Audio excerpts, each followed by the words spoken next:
بسم اللہ الرحمن الرحیم۔ السلام علیکم۔ گھر کے دروازے پر دستک ہوئی۔ میرے شوہر ابھی ابھی گھر سے گئے تھے۔ ان کے ساتھ میرا دیور بھی ریلوے اسٹیشن تک گیا تھا۔ وہ تو اتنی جلدی گھر واپس نہیں آ سکتے تھے، اس لیے مجھے پریشانی ہو رہی تھی کہ نہ جانے کون مہمان آئے ہوں گے، شاید شوہر کے جانے پر رشتہ دار ہوں گے۔ مگر گھر سارا بکھرا پڑا تھا، جگہ جگہ کپڑے اور کتابیں وغیرہ بکھری ہوئی تھیں۔ میرے شوہر پیشے کے اعتبار سے وکیل تھے اور ایک پارٹی سے ملنے کراچی جا رہے تھے۔ میرا دیور جو میرے ساتھ ہی رہتا تھا، میرے چھوٹے بھائیوں کی طرح تھا۔ مجھے اپنے دیور کی ایک بات بہت اچھی لگتی تھی کہ وہ اپنا کمرہ سب سے صاف ستھرا رکھتا، اسی لیے مہمانوں کے آتے ہی میں اس کے کمرے کی طرف دوڑی کہ کم از کم اس کا کمرہ کھول کر کرسی وغیرہ لگا دوں تاکہ مہمانوں کو ادھر بٹھا سکوں۔ اتنے میں دستک تیز ہونے لگی تو میں جلدی سے دروازے کی طرف آئی، مگر دروازہ کھولا تو سامنے ایک انجان عورت اور اس کے ساتھ 2 مرد کھڑے تھے۔ جی آپ کون؟ میں نے الجھے لہجے میں پوچھا۔ وہ جی ہمیں اصغر سے ملنا ہے۔ لڑکے لڑکوں کی عمر نسبتاً کم تھی۔ آپ کون ہیں بتایا نہیں؟ میں نے دوبارہ سوال کیا۔ ہم ان کے دوست ہیں، انہیں ایک ضروری پیغام دینے آئے ہیں۔ انہوں نے ایک دوسرے کی طرف دیکھ کر معنی خیز لہجے میں کہا، مجھے بتا دیجئے آپ ہمیں گھر نہیں بلائیں گی؟ ایک لڑکے نے بے تکلف ہو کر کہا۔ چونکہ ان کے ساتھ عورت بھی تھی، میں نے کہا ٹھیک ہے، اندر آ جاؤ۔ میں انہیں اپنے دیور کے کمرے میں لے گئی۔ آس پاس تھوڑے سے کپڑے بکھرے ہوئے تھے جن کو سمیٹتے سمیٹتے میری نظر اصغر کے بیڈ پر پڑی۔ بیڈ شیٹ ٹھیک کرتے ہوئے یہ دیکھ کر مجھے سخت حیرت ہوئی کہ اصغر کے بیڈ پر لمبائی کے رخ میں 20 سے 25 لکڑیاں تھیں جنہیں اس نے بڑے سلیقے سے رکھا ہوا تھا۔ میں نے بیڈ شیٹ کے ساتھ کمبل بھی اوپر ہی ڈال دیا تاکہ برا نہ لگے، کیونکہ لکڑیوں کے پہلی بار ہمارے گھر آئے تھے۔ میں نے ان کی خاطر تواضع کی، پیپسی اور بسکٹ وغیرہ کھلائے۔ مجھ سے مل کر یہ بہت خوش ہوئے۔ بولے ہم اصغر سے کوئی بات کرنے آئے تھے، لیکن دوستی آپ سے بھی ہو گئی۔ مگر ان میں ایک لڑکا مجھے بہت عجیب لگ رہا تھا۔ اس کے بال کاندھوں تک لمبے تھے اور آنکھیں کسی درندے کے جیسی تھیں۔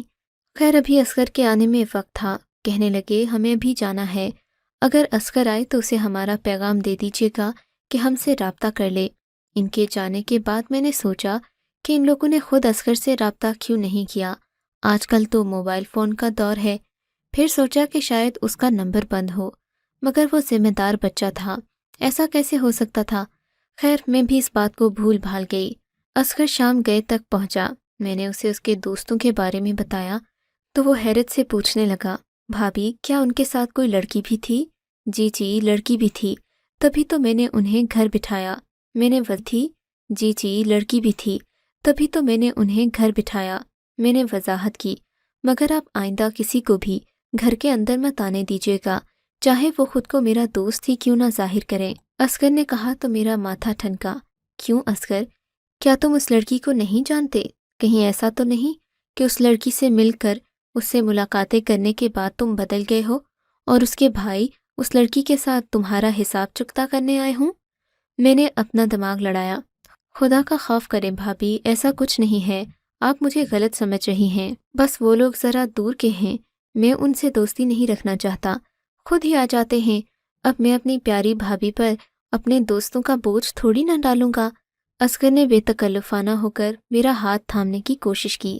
اصغر میرے پیارے بھائی، تم میرے دیور ہو اور میں تمہاری عزت کرتی ہوں، میں نے ذرا سخت لہجے میں کہا، مگر شریعت میں دیور اور بھابی کے درمیان ایک حدود قائمیت کتنی بھی اچھی کیوں نہ ہو، میں وہی کروں گی جو اللہ کا حکم ہے۔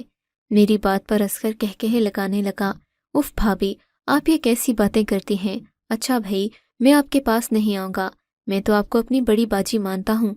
یہ کہہ کر وہ گھر سے نکل گیا۔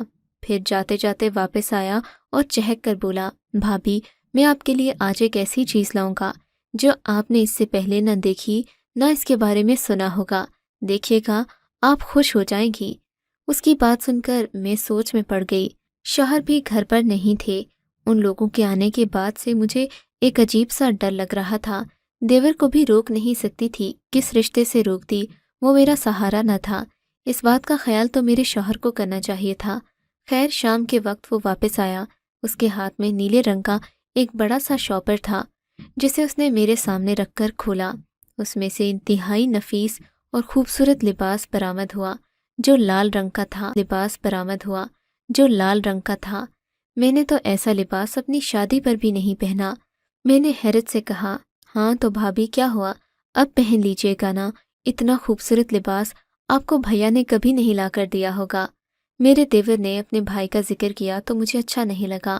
اچھا صحیح ہے، تم اسے رکھ دو، میں بعد میں دیکھوں گی۔ میں نے بھی اسے یہ محسوس کروایا کہ مجھے اپنے شوہر کی برائی اچھی نہیں لگی۔ ارے بھابھی، آپ تو برا مان گئیں۔ اس نے کہا، یہ میں آپ ہی کے لیے لایا ہوں، آپ واقعی میں میری بڑی بہن ہیں، اب میں اپنی بہن کے لیے کپڑے بھی نہیں لا سکتا؟ اس کی انہی باتوں سے میں مجبور ہو جاتی۔ اچھا لاؤ ادھر دو۔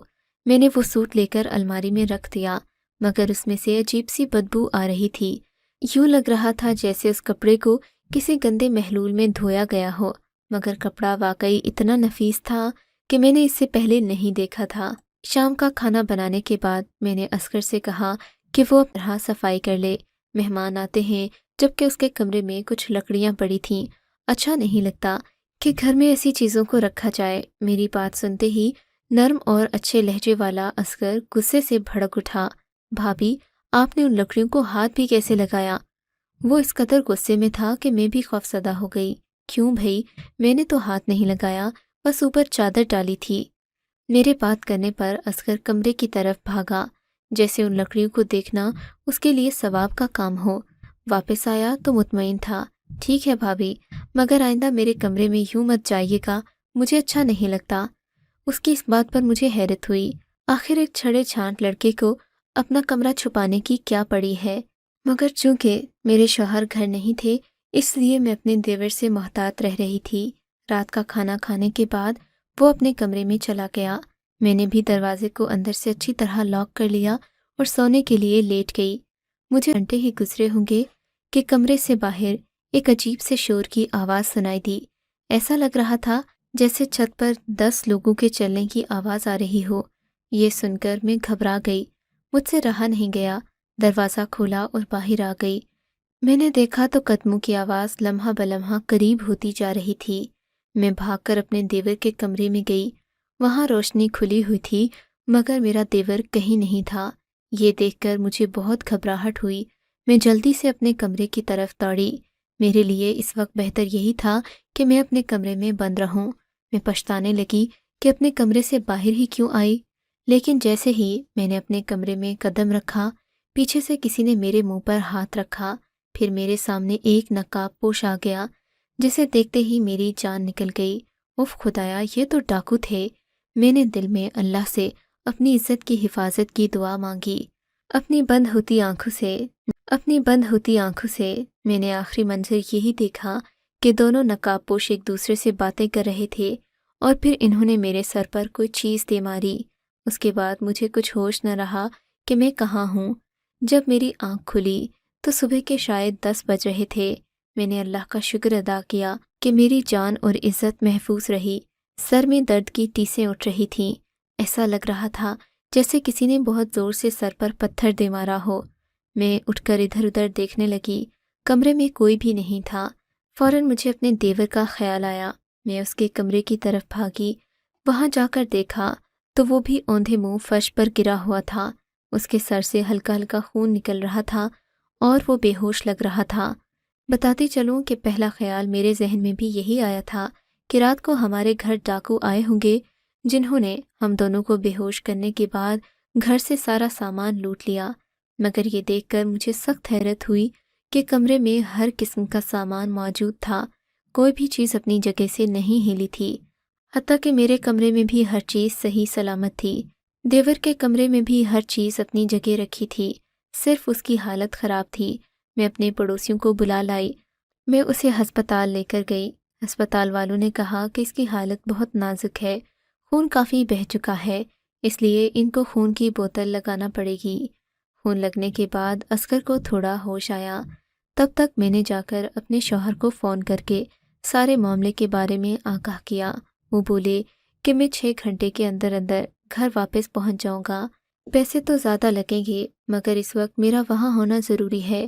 شوہر نے جیسا کہا ویسا ہی کیا، شام کے ٹھیک 8 بجے وہ ہسپتال پہنچ چکے تھے۔ تب تک میرے دیور کی طبیعت بھی سنبھل چکی تھی۔ میرا خیال تھا کہ ہمیں پولیس کو رپورٹ کرنا چاہیے، میرے شوہر بھی ایسا ہی کہہ رہے تھے، مگر میرے دیور نے رپورٹ کرنے سے صاف منع کر دیا۔ بولا کہ یہ سب کچھ ہمارے حق میں بہتر نہیں ہوگا، لوگ بھابھی پر طرح طرح کی باتیں کریں گے۔ دیور کی بات سن کر میرے تو رونگٹے کھڑے ہو گئے۔ یہ تم کیسی باتیں کر رہے ہو اصغر؟ مجھ میں ایسی کوئی بات نہیں کہ لوگ میرے کردار پر بات کریں۔ میں غصے میں آ گئی۔ میرے شوہر نے مجھے سمجھایا کہ اصغر کی حالت ابھی ٹھیک نہیں ہے، اس کے بارے میں ایسی بات مت کرو کہ یہ پریشان ہو۔ خیر ہم لوگوں نے اصغر کے کہنے پر پولیس کو نہیں بلوایا، کیونکہ وہ خود کہہ رہا تھا کہ وہ کسی بھی قسم کی رپورٹ نہیں کروانا چاہتا۔ ویسے بھی ہم لوگ جب گھر آئے ہم نے ہر طرح کا جائزہ لے لیا، مگر گھر سے کچھ بھی غائب نہیں تھا۔ ہمارے زیور، روپے، پیسے سب کچھ ویسے کا ویسا ہی رکھا تھا۔ اب میرے شوہر کو مجھ پر شک ہونے لگا۔ واقعی شک والی ہی تو بات تھی کہ گھر میں سے نہ زیور چوری ہوا اور نہ ہی روپے پیسے، پھر آخر مجھے ان کو بے ہوش کرنے کی کیا تک بنتی تھی؟ میرے شوہر بار بار مجھ سے پوچھتے کہ آخر گھر میں یہ کیسے چور آئے تھے جنہوں نے ایک چیز بھی ہلائی نہیں اور تم لوگوں کو بے ہوش کر کے بھی چلے گئے؟ اپنے شوہر کی چبھتی نظروں کا سامنا نہیں کر پا رہی تھی۔ مجھے لگتا جیسے میں زمین میں گھٹ جاؤں گی، حالانکہ میں جانتی تھی کہ میرے ساتھ ایسا کچھ نہیں ہوا جس پر مجھے شرمندگی اٹھانا پڑے۔ میں مطمئن تھی اور میرا دیور بھی ہمیشہ میری ہی حمایت کرتا، مگر اب میں دیکھ رہی تھی کہ اس میں کچھ تبدیلیاں آ رہی تھیں۔ اس نے پہلے کی طرح رنگ برنگے کپڑے پہننا چھوڑ دیے، سفید یا کالے رنگ کے کپڑے پہننے لگا، پابندی سے مسجد آتا جاتا، یہاں تک کہ اس نے داڑھی بھی رکھ لی۔ اپنے دیور کی یہ تبدیلی دیکھ کر مجھے سخت حیرت ہوئی۔ وہ گھر آتا تو نظریں جھکا کر مجھ سے بات کرتا، میں کوئی بات کہتی تو اس کا جواب بھی جتنا ممکن ہوتا مختصر دیتا، کھانا بھی اپنے کمرے میں ہی کھاتا اور مختصر کھاتا۔ اس کی عادتیں دیکھ کر میرے شوہر بھی حیران تھے کہ آخر اصغر نے اپنے آپ کو یکدم کیسے بدل لیا اور اس سب کے پیچھے کیا مقصد ہے۔ میرا دیور اس قدر ذہین تھا کہ اس سے ایسی باتوں کی توقع میں نے کبھی نہیں کی تھی، مگر اب اس نے مزاروں پر آنا جانا شروع کر دیا۔ مجھے اس کی یہ باتیں سمجھ میں نہ آتیں۔ پھر آخر میرے شوہر نے ایک دن اسے مذاق میں مشورہ دیا، میاں اگر تمہیں اتنا ہی شوق ہے پیری فقیری کا تو گھر میں آستانہ کیوں نہیں کھول لیتے؟ نہ جانے میرے دیور کو کیا سوچی، اس نے میرے شوہر کی بات کو سنجیدگی سے لے لیا اور اپنے چاہنے والوں سے کہہ دیا کہ اگر انہیں دعا کروانی ہو تو وہ اس کے گھر آ جایا کرے۔ بس پھر کیا تھا، ہمارے گھر میں لوگوں کا تانتا بنتا گیا، جو بھی آتا میرے دیور سے دعا کرواتا اور تعویذ وغیرہ بنواتا۔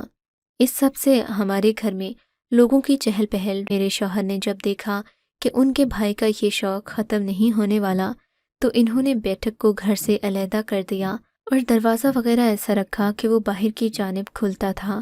میرا دیور صبح سے شام تک لوگوں کے مسائل سنتا، انہیں روحانی حل بتاتا اور رات کو نماز پڑھ کر سو جاتا، تہجد کا بھی پابند تھا۔ ایک دن میں نے اپنے شوہر سے کہا کیوں نہ اب اصغر کی شادی کر دیں، ماشاء اللہ نیک اور سعادت مند ہے، شادی کے بعد اس کی ذمہ داری بھی بڑھ جائے گی تو پیری فقیری کا سلسلہ چھوڑ دے گا۔ آج کل ایسے نیک کردار والے لڑکے نہیں ملتے، دیکھے نا اتنی بھری جوانی میں ماشاء اللہ کس قدر نیک اور تابع دار ہے۔ میں نے اصغر کی تعریف کی تو بولے ہاں اگر اتنا ہی نیک ہے تو اپنی بہن کی شادی کیوں نہیں کروا دیتی اس سے؟ سغرا اچھی خاصی لڑکی ہے، مجھے نہیں لگتا کہ ان دونوں کی جوڑی میں کوئی برائی ہے۔ اپنے شوہر کے منہ سے یہ بات سن کر مجھے دل میں خوشی ہوئی۔ میں بھی چاہتی تھی کہ سغرا اور اصغر کی شادی ہو جائے، وہ دونوں ایک ساتھ بہت اچھے لگتے تھے۔ سغرا لیکن میڈیکل ڈاکٹر تھی اور میرے دیور کی تعلیم MBA تھی، وہ کوئی کام کاج بھی نہیں کرتا تھا۔ پھر میں کیسے اس رشتے کی بات کرتی جبکہ میرے گھر والے کسی اعلیٰ تعلیم یافتہ ڈاکٹر کی تلاش میں تھے۔ مگر حیرت انگیز طور پر جب میں نے اپنے گھر میں اس رشتے کی بات کی تو سب سے زیادہ حمایت مجھے سغرا کی طرف سے ملی۔ اب مجھے کچھ شک ہونے لگا تھا، سغرا تو ایک اعلیٰ تعلیم یافتہ ڈاکٹر تھی، اس رشتے پر وہ فوراً کیسے مان گئی جبکہ باقی گھر والوں نے صاف انکار کر دیا۔ میں نے سغرا سے پوچھا تو بولی مجھے اصغر سے شادی کرنے میں کوئی پرابلم نہیں، اگر آپ نہیں کرنا چاہتی تو وہ الگ بات ہے۔ اس کی بے چینی کا اندازہ لگا سکتی تھی۔ خیر پھر اسی کی رضامندی سے یہ رشتہ ہو گیا، یعنی کہ میرے گھر والوں نے اس بات کی حامی بھر لی، مگر ابھی اپنے دیور کو بتانا باقی تھا۔ مجھے اتنا یقین تھا کہ اسے پڑھی لکھی لڑکی کے ملنے پر کوئی اعتراض نہیں ہوگا۔ تب میں نے جا کر اصغر سے بات کی، کہا کہ سغرا تم سے شادی کرنا چاہتی ہے۔ میری بات سن کر اس نے حیرت سے مجھے دیکھا۔ مگر کیوں بھابھی؟ میں تو پڑھا لکھا بھی نہیں ہوں، مطلب اس کے مقابلے میں میری تعلیم کم ہے، پھر وہ مجھ سے شادی کیوں کرنا چاہتی ہے؟ اس کی بات سن کر میں نے بھی نفی میں سر ہلا دیا۔ میں نہیں جانتی کہ کیا بات ہے، مگر اس نے اس رشتے کے لیے ہاں کہہ دی ہے۔ بھابھی میں آپ کو ایک بات بتانا چاہتا ہوں۔ اصغر نے سر جھکا لیا۔ آپ اپنی بہن سے کہیں کہ دوبارہ سوچ لے۔ اصغر نے دھیمے لہجے میں کہا، کہو کیا بات ہے؟ میں نے اس کے پاس بیٹھتے ہوئے کہا، کمرے میں کوئی نہیں تھا۔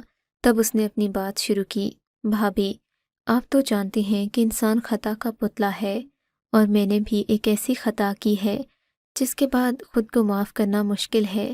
یاد ہے آپ کو، ہمارے گھر اس دن 3 لوگ آئے تھے۔ دراصل وہ لوگ اور کوئی نہیں تھے۔ میں 3 مہینے پہلے ایک علاقے میں سیر کے لیے گیا تھا۔ اس شمالی علاقے میں قیمتی پتھروں کی بہتات تھی جنہیں میں نے بڑی مشکل سے چن کر اکٹھا کیا۔ وہاں کے ایک گروہ کو شک تھا کہ میں یہاں سے پتھر لے جانا چاہتا ہوں، مگر چونکہ میرے رابطے اس قدر تھے کہ وہ مجھے کچھ کہہ نہیں سکتے تھے، انہوں نے مجھے کچھ نہ کہا۔ تب میں نے بھی وہ پتھر گنے کے خالی ٹنڈوں میں بھر دیے اور اپنے ساتھ گھر لے آیا۔ کسی کی ہمت نہیں ہوئی کہ مجھے روکتا، مگر ان لوگوں کو پتہ تھا کہ میں اپنے ساتھ اتنا بڑا خزانہ لے کر آیا ہوں۔ یہ میرے پیچھے پیچھے آئے تھے، اور پھر بھیا کو گھر نہ پا کر یہ آئے اور اپنی امانت لے کر واپس چلے گئے۔ مگر آپ جانتی ہیں ان کی طبیعت میں غیرت ہے، غنڈہ گردی نہیں ہے۔ تبھی انہوں نے آپ کو اور مجھے کچھ نہیں کہا، مگر میری وجہ سے جو عذاب آپ کو سہنا پڑا اس کی وجہ بھی معاف نہیں کروں گا۔ وہ یہ کہہ کر چپ ہو گیا، اور اسی لیے میں آپ کو بتانا چاہتا ہوں کہ آپ اپنی بہن کو اس ساری حقیقت سے آگاہ کر دیں تاکہ اس کی آنکھیں کھل جائیں۔ یہ کہہ کر اس نے ندامت سے سر جھکا لیا۔ اچھا تو یہ سب تم نے اس لیے کر رکھا ہے؟ میں نے تلخی سے کہا، تاکہ کوئی تمہارے جرم کے بارے میں جان نہ سکے۔ میں نے کہا۔ اس نے مزید سر جھکا لیا، میری بات پر کوئی جواب نہیں دیا۔ تب میں کمرے سے نکل گئی۔ اپنے شوہر سے یہ بات کرنا چاہتی تھی، مگر پھر سوچا کہ جس بات پر اللہ تعالیٰ نے پردہ ڈال دیا، میں کون ہوتی ہوں اس بات کو اپنے شوہر کے سامنے کھولنے والی؟ خاموش رہی۔ رشتہ بھی یوں ہی کروا دیا، کیونکہ میں جانتی تھی کہ انسان توبہ کے بعد بدل جاتا ہے، اور جو انسان توبہ کر لے اس پر یقین کرنا اس کے ایمان کو بڑھانے کے مترادف ہے۔ سو میں نے بھی اپنے دیور پر یقین کر کے اس کا ایمان محفوظ کرنے کی ایک چھوٹی سی کوشش کی۔ لیکن کبھی کبھی سوچتی ہوں سغرا کو اپنے دیور کی حقیقت بتا دوں۔ آپ کیا کہتے ہیں؟ کیا مجھے ایسا کرنا چاہیے؟ میں جھوٹ بھی نہیں بولنا چاہتی اور سچ چھپا نہیں پا رہی۔ مجھے اپنی رائے سے ضرور آگاہ کیجیے۔ آپ کو اگر یہ کہانی اچھی لگی ہے تو اس ویڈیو کو لائک کیجیے، اور اس طرح کی مزید کہانیاں سننے کے لیے ہمارے چینل کو ضرور سبسکرائب کیجیے۔ کہانی سننے کا شکریہ۔ آپ سے ملاقات ہوگی اگلی ویڈیو میں، تب تک کے لیے اللہ حافظ۔